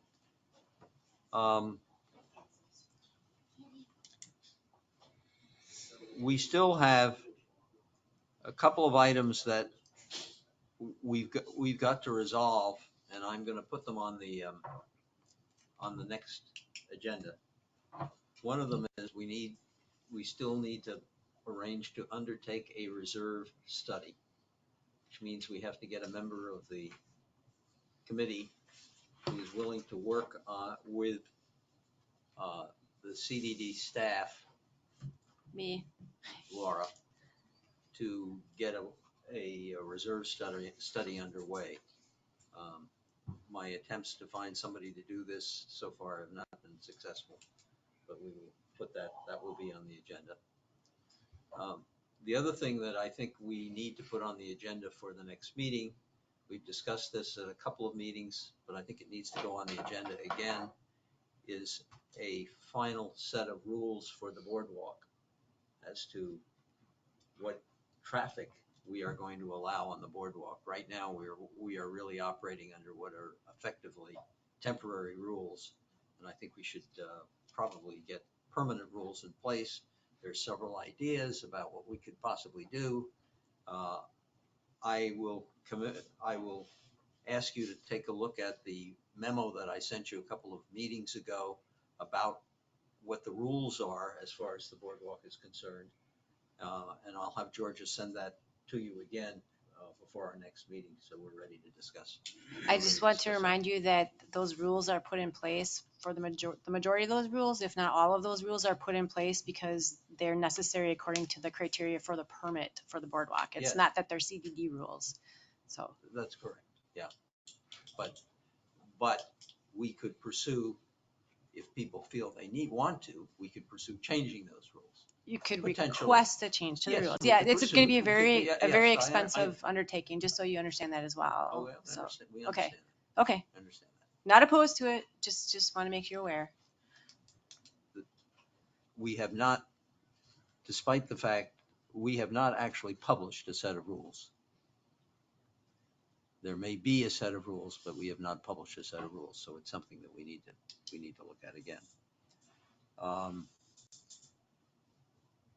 The other thing I would like to cover is I would like to give the committee's thanks to Scott Charnot, since this will be the last meeting that we will see Scott. He has worked with us diligently for several years, and we really appreciate it, Scott, what you've done. You've helped to guide us. I'd like to second that. I've enjoyed working with Scott as well. This is on behalf of the entire committee. Okay, Carol. Well, wait. I'm sorry. That's Laura, okay. Because I need a vote, so that's why. I have two items. First is informational, just to let you know that the PPAC updates for the members that attend the Board of Supervisor meetings that you give back to PPAC to let them know what happened.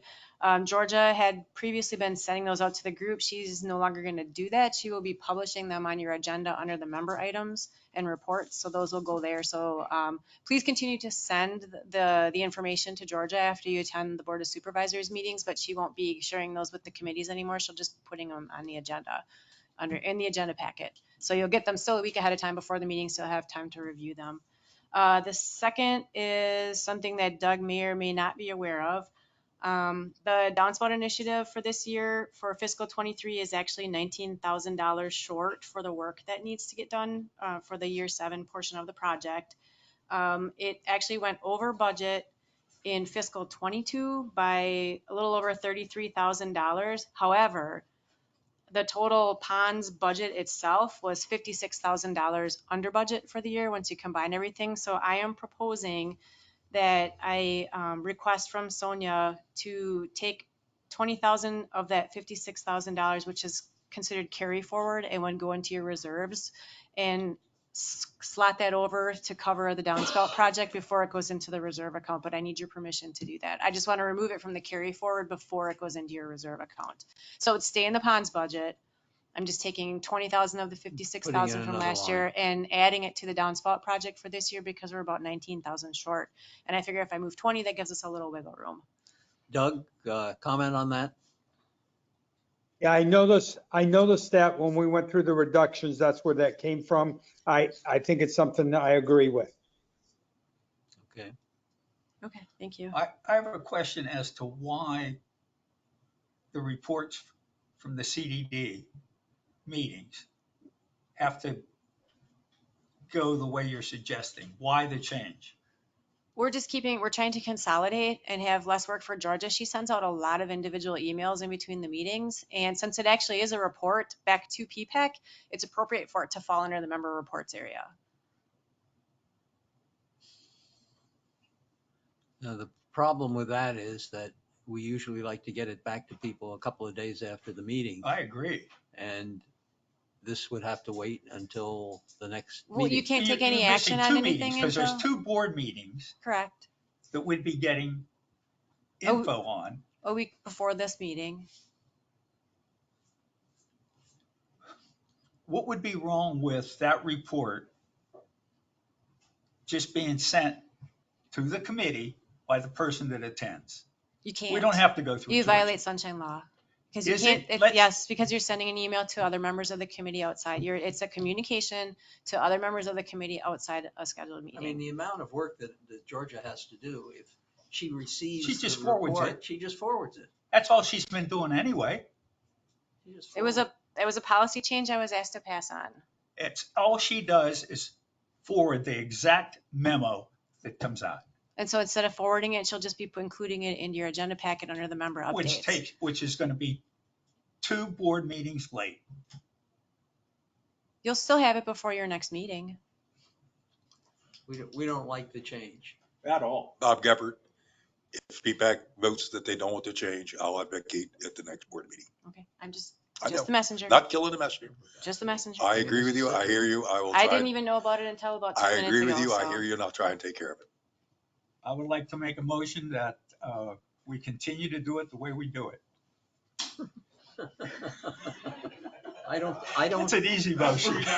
I don't think we need a motion for that. I think. I'm just saying it's an operational decision that I'm passing down. Okay. So Can we on make- behalf of the CDD. I understand your consensus as well. Georgia is extremely overburdened right now, so Yeah, we're doing everything we this can to consolidate workloads. I understand that, but So. this is such a minor item.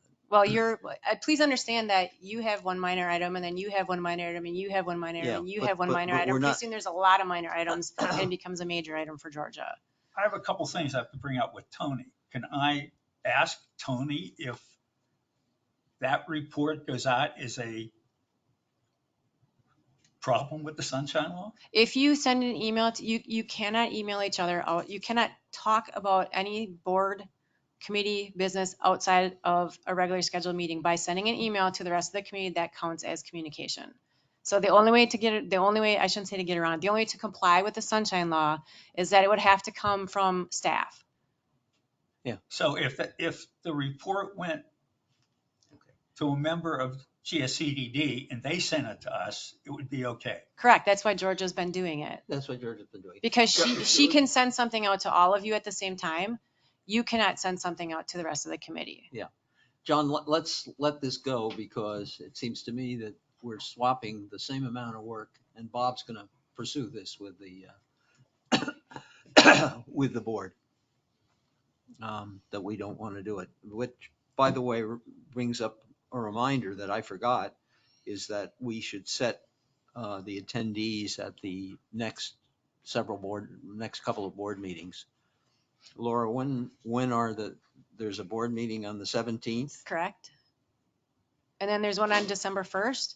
Okay. There's one scheduled for the 15th of December, but historically the board has not met the second meeting in December, but it does come relatively early this year. Normally it's a little closer to Christmas because of the calendar. So if you want to assign someone, right now it's still happening. It hasn't been canceled. So if you wanted to assign someone. So for when that, is it, on the 15th? The 15th. Okay, we have the. And you guys will end up meeting on the 8th. So of December, that's your Mhm. normal Mhm. week. The 17th, so can someone cover the 17th meeting? November 17th? Oh, enthusiasm is great. I'll be there, but I'm not going to report back. No, Sorry. no, you don't. All right, I might I'll be there, but I don't think I'll be able to No, report no. back. John, will you cover? I think I I can can't- cover it. I I gotta can't- double check my calendar. though. I can't, November I 17th. can't cover it. I will cover the one on December 1st. All right, I'll take unless my calendar back home changes that. I will cover the one on December 1st So and this would be December, November 17th. November 17th. So next Thursday.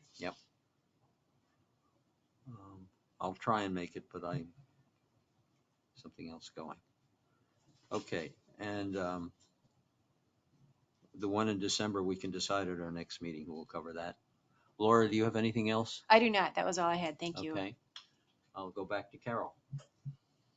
Is there anything else, Mr. Chairman, that needs to be No. presented? Okay, then, Mr. Chairman, I would like to make my resignation effective immediately and ask that the board vote on my replacement immediately.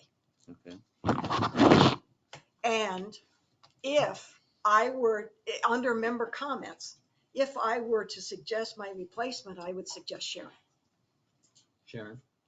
She was the other person we talked about Right. and who also got votes. And I think she would be a great replacement for me. Okay. But that's a member comment now. And I'm asking for other member comments. There you go. I want other member comments. We are now looking at selecting another person. There are four individuals.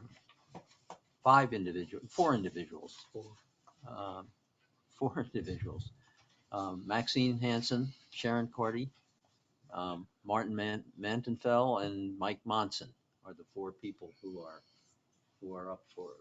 potentially up for being appointed to the board. You can ask for public comment again. Okay. Thank you. Sure. Yes. Just reminding. Are there any other comments from members of the committee? No other comments. Okay, well then I will ask for a vote. Mr. Carol? Chairman, you need to ask for public comments. You asked for committee Thank you. comments. Are there any public comments on who we should select? If not, I will now ask for a vote, starting with Carol. I can't vote. Oh, that's right, you resigned. So the four of you sitting here vote. Okay. Mark? I would vote for Sharon Corte. I also vote for Sharon. Okay. I vote for Mike Monson. And I vote for Sharon. Okay. Then our recommendation to the board on a 3-to-1 basis is Sharon. You're welcome. Okay. That having been done, I would entertain a motion to adjourn. I would motion to adjourn. Okay, do we have a second? I'll second. Okay, all in favor? Aye, the meeting is Aye. adjourned.